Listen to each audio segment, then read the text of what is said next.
So can you tell me a little bit about the young people that were subject to this review? Sure. There were 3 young people, 3 children, 2 from Manchester, 1 from Trafford, all between the ages of 15 and 17 years of age.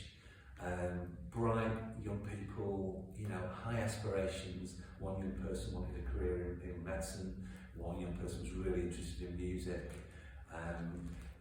It was really important to really understand what was kind of really at the bottom of the kind of thinking for parents, really, in terms of how their young people were working and what was making a difference for them. All 3 young people were of dual heritage. One young person had Somalian heritage, 2 of the young people were of dual heritage. One young person was described by his sister as bright, engaging, high aspirations. Another young person was really into music, had aspirations for a career in medicine. The young person from Trafford was described as outgoing and engaging, a good friendship group. Unfortunately, his mum talked about at that time he was very influenced by his peers, so peer associations were really important for him.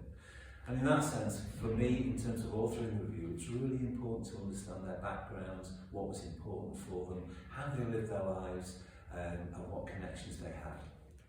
And did you find any similarities in all 3 young people that kind of brought this review together? Very much so, yeah. And all 3 of the young people had points in their lives where they were either excluded from school or had real difficulties in maintaining education.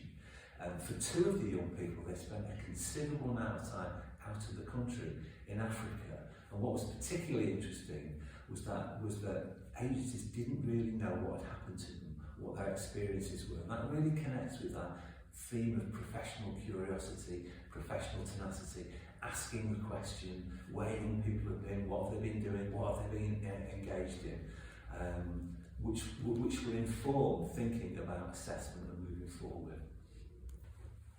So all 3 of those young people had similarities around their experiences of what we call adverse experiences in childhood. Domestic violence was a feature of all 3 those young people's earlier lives.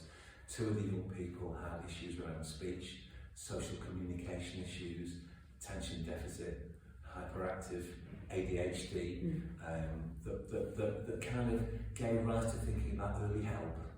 So that was a real similarity there.